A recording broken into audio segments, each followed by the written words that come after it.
इमामुल अइम्मा के पड़ोस में एक शख्स रहता, रात को चीखता पुकारता हा हू करता था, इनकी इबादत में खलल होता था मगर कभी बद्दुआ नहीं करी। एक दिन रात में आए, क्या देखा कि वो आवाज नहीं आ रही। सुबह उठे तो पड़ोसियों से पूछा, यार वो पड़ोसी कहाँ गया जो रात को चिल्लाता था, मेरी इबादत में खलल होता था, ये नहीं कहा मेरी बद्दुआ की वजह से उसका बेड़ा गर्क हो गया। कहाँ गया वो? कहा उसको पुलिस पकड़ के ले गई। कहा क्यों? कहा वो रात को शोर मचाता था ना हजरत, इसलिए पुलिस पकड़ के ले गई। हम होते तो खुश हो जाते, चलो अच्छा हुआ भला कटी, मगर इनके रुतबे हैं सिवा उनको सिवा मुश्किल है। हजरत इमाम आजम पहुंच गए, खलीफा को पैगाम भेजा, इस वक्त वो काज़ियुल क़ुज़ात जिसने जज का पद ओहदा खलीफा वक्त को मना कर दिया कि मुझे जज नहीं बनना, वो काजी आज खुद चलकर तेरी दहलीज पे आ रहा। खलीफा हैरान, इमाम आजम खुद आ रहे, कहां आ रहे?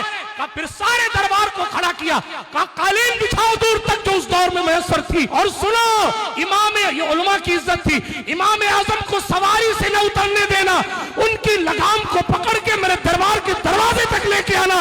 इमाम उल अइम्मा की तशरीफ आवरी हो रही है, दरवाजे तक इमाम की सवारी आई, खलीफा ने खड़े होकर इस्तकबाल किया, कुर्सी पेश की, कहा मैं कुर्सी पर बैठने नहीं आया, सरकार करम कैसे फरमाया। कहा मेरा एक पड़ोसी, उसको रात को तुम्हारे अहलकारों ने पकड़ लिया है, सुना है रात को आपको परेशान करता था इसलिए हमने पकड़ लिया। कहा मुझे कोई शिकवा नहीं, मैं गुजारिश करने आया हूं उसको फौरी तौर पर रिहा। खलीफा ने कहा हुजूर आप मेरे घर आए, मेरे दरबार में आए, आज जितने कैदी पकड़े गए मैं सारे को रिहा करता हूँ, सारे को रिहा करता हूँ। इमाम आजम ने फिर रिहा कराने वाले के सामने सीना चौड़ा करके ने कहा देख मैंने छुड़वा दिया ना, अपनी सवारी पे बैठे रवाना, वो उधर छूट गया, दौड़ता हुआ आया, इमाम उल अइम्मा की सवारी के सुमो को पकड़ के कहता है सरकार कोई खता हो गई। कहा नहीं तू बता मुझसे कोई खता हो गई, मेरा रास्ता क्यों रोकता है? कहा मुझे मार से बचाया, जेल से बचाया, कैद से बचाया, यूं ऊंचे चेहरा फेर के जा रहे हो, मैं तो माफी चाहता हूँ। इमाम आजम ने फरमाया भाई मैंने तो कुछ तुझे कहा नहीं, कहा आप नहीं कह रहे, यही तो मसला है,